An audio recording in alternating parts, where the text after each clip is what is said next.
Costing किस में use होती है बेटा? कभी कभी क्या होता है कि कुछ प्रोडक्शंस जो हैं वो वेरियस स्टेजेस से होकर निकलती हैं, एक ही साथ प्रोडक्शन नहीं होती। एंड मैक्सिमम केसेस में ऐसा ही होता है, किसी भी चीज की प्रोडक्शन हो, it goes through various processes, है ना। फॉर एग्जाम्पल हम ये मार्कर बना रहे हैं। अब मार्कर बनाने का फर्स्ट प्रोसेस होगा साहब कि आप मेल्ट करोगे प्लास्टिक को। प्लास्टिक के छोटे छोटे छोटे छोटे वो आते हैं पार्टिकल्स, उसको आप मेल्ट करते हैं और फिर मेल्ट करने के बाद उसको आप शेप दोगे। शेप देकर आप एक ऐसा खोल, एक ऐसा उसका बना लोगे बॉक्स, है ना, उसकी शेप में बना लोगे। फिर आप उसमें कहीं हो सकता है रिफिल या उसकी इंक जो है आप उसमें डालेंगे। फिर उसके बाद उसकी आप लेबलिंग करेंगे। इन 4 प्रोसेसेस में अगर कहीं मैं 4 में से कोई 2 मर्ज भी कर लूं, मगर ये होगा प्रोसेस के थ्रू ही काम। ठीक है, हम इस तरह के मैन्युफैक्चरिंग, इस तरह की प्रोडक्शंस की बात कर रहे हैं जहां पे हम डिफरेंट स्टेजेस में अपने प्रोडक्ट को बनाते हैं। तो अगर हम डिफरेंट स्टेजेस में अपने प्रोडक्ट को बना रहे हैं तो हमें हर स्टेज पे पता होना चाहिए कितना खर्चा हुआ। बेटा आपने यहां से प्लास्टिक डालना शुरू किया और यहां तक सब मिलाकर आपका 10 रुपए का खर्चा आया, आपने मार्कर 15 रुपए में बेच दिया। यू आर हैप्पी कि 50% का प्रॉफिट कमा रहे हैं, नॉट बैड यार, you very happy. But then as an owner, as a CEO, as a managing director, आप हमेशा चाहोगे कि यार हर प्रोसेस में कितना खर्चा हुआ वो पता चल जाए, ताकि कल को अगर हमें कहीं कॉस्ट सेविंग करनी हो तो ये तो कम से कम पता हो कि कहां गुंजाइश है।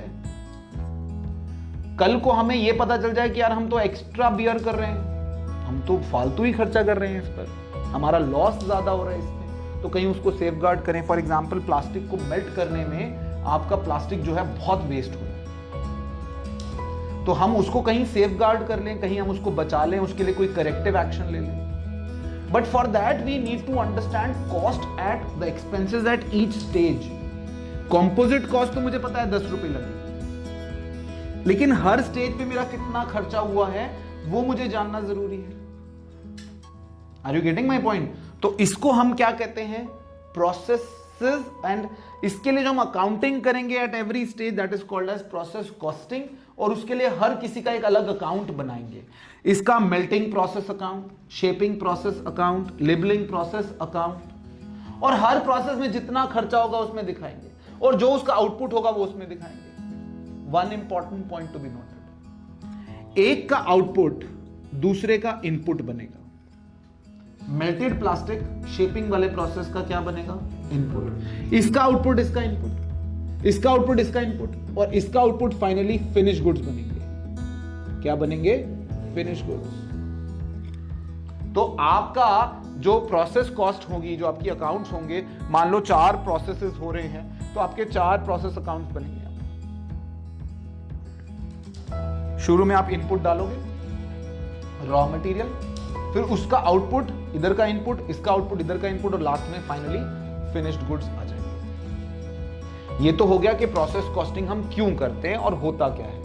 अब हम कैसे करते हैं, हम प्रोसेस अकाउंट बनाते कैसे? एक basic process account is a very simple account, very very simple. आपको क्या करना है, आपको इस तरह से एक प्रोसेस अकाउंट बनाना है जिसमें particulars, units, amount, particulars, units, amount. अगर मैं कहूं तो ये डेबिट साइड हो जाएगी और ये आपकी क्रेडिट साइड। इसमें सारे के सारे खर्चे जो आप इस पर्टिकुलर प्रोसेस पे करने वाले हो वो सारे डालिए। मटेरियल में यूनिट्स होंगी, अमाउंट होगा क्योंकि वो इनपुट होगा आपका, और इनमें यूनिट्स नहीं होंगी। भाई वेजेस में कौन सी units? Direct expenses, indirect expenses, जो भी खर्चा आप इसी पर्टिकुलर प्रोसेस पे करने वाले हो वो सारे डेबिट हो जाएंगे। ठीक, अब जो आपने खर्चे किए उस खर्चे से जो आपका आउटपुट आएगा वो 3 फॉर्म्स ले सकता है। कुछ आपका आउटपुट नॉर्मल लॉस हो गया। नॉर्मल लॉस यानी कि वो लॉस जो अनअवॉइडेबल है, इसको हम अनअवॉइडेबल लॉस कहते हैं। कौन सा लॉस? अनअवॉइडेबल, जो आप अवॉइड नहीं कर सकते।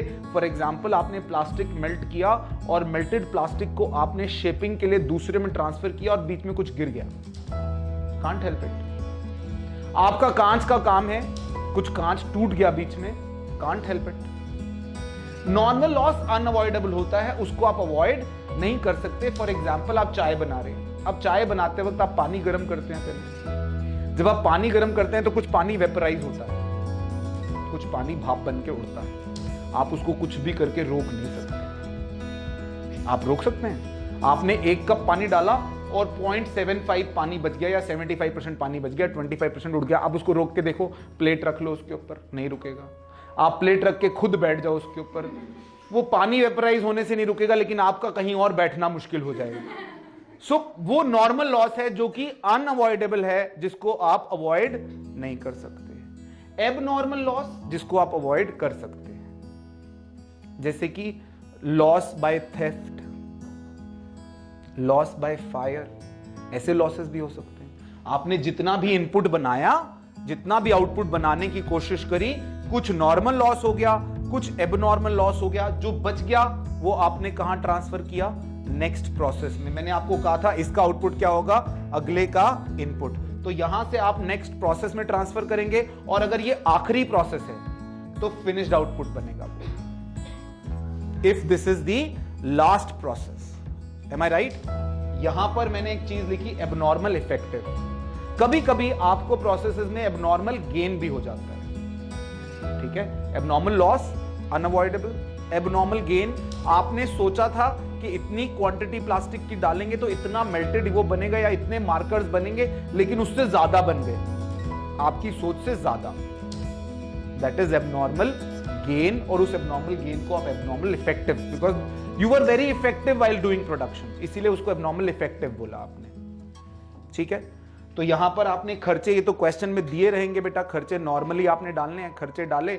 इधर जो लॉस आपको बता देगा ये नॉर्मल लॉस है, ये नॉर्मल लॉस हो गया, ये आपने ट्रांसफर कर दिया। फिर ये जो ट्रांसफर करोगे, इसी तरह का एक और प्रोसेस अकाउंट बनाओगे। मान लो ये प्रोसेस 1 है, प्रोसेस 2 अकाउंट बनाओगे। ये जो यहां से आउटपुट जा रहा है, अगले प्रोसेस में मटेरियल की जगह लिखेंगे 2 इनपुट ट्रांसफर्ड फ्रॉम प्रोसेस 1। पहले में तो आप प्लास्टिक का दाना डालोगे ना, दूसरे में आपका प्लास्टिक का दाना थोड़ा आ रहा है, दूसरे में तो मेल्टेड प्लास्टिक आ रहा है। जो शेपिंग वाला प्रोसेस है उसमें तो मेल्टेड प्लास्टिक आ रहा है। तो ये जो आपका आउटपुट ट्रांसफर हो रहा है यहां से नेक्स्ट प्रोसेस में, अगले प्रोसेस में यहां पर आएगा 2 इनपुट ट्रांसफर फ्रॉम प्रोसेस 1 या फिर प्रीवियस प्रोसेस। बाकी सब सेम होगा, बाकी खर्चे, लॉस, एबनॉर्मल लॉस, बाकी सब सेम होगा। Is that okay? अब नॉर्मल लॉस और एबनॉर्मल लॉस की ट्रीटमेंट, आपके नॉर्मल लॉस और एबनॉर्मल लॉस को कैसे आपने ट्रीट करना है। नॉर्मल लॉस 2 तरह का होगा, एक तो उसकी वैल्यू दी होगी क्वेश्चन में, और एक वैल्यू नहीं दी होगी। वैल्यू दी हो यानी कि उसने बोला कि 10 यूनिट्स का आपका नॉर्मल लॉस हो गया, तो 10 यूनिट्स यहां पर आप लिखोगे, और वैल्यू जो दी होगी, फॉर एग्जांपल वो कह रहा है at the rate 2 per unit, तो 10 × 2 20 रुपया। ठीक है, सिंपल बात है कि भाई नॉर्मल लॉस की वैल्यू 20 रुपए हमें मिल गई, हमें वो बच गया, हमारा बचाव हो गया, उससे उतनी कॉस्ट कम हो जाएगी।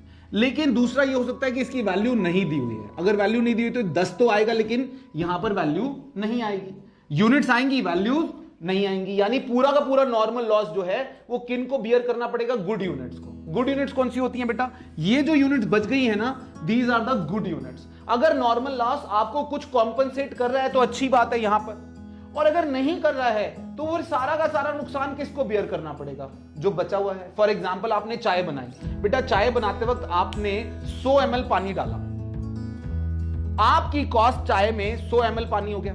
मान लीजिए पानी की भी कीमत होती है, पानी की कीमत लगी 100 ml, लेकिन पानी वेपराइज हो गया 25 ml, आपके पास पानी कितना बचा? 75 ml। जो 75 ml 75 ml है वो आपकी गुड यूनिट्स है, और वो 25 ml का लॉस भी, उसकी कॉस्ट भी किसको बियर करनी पड़ेगी?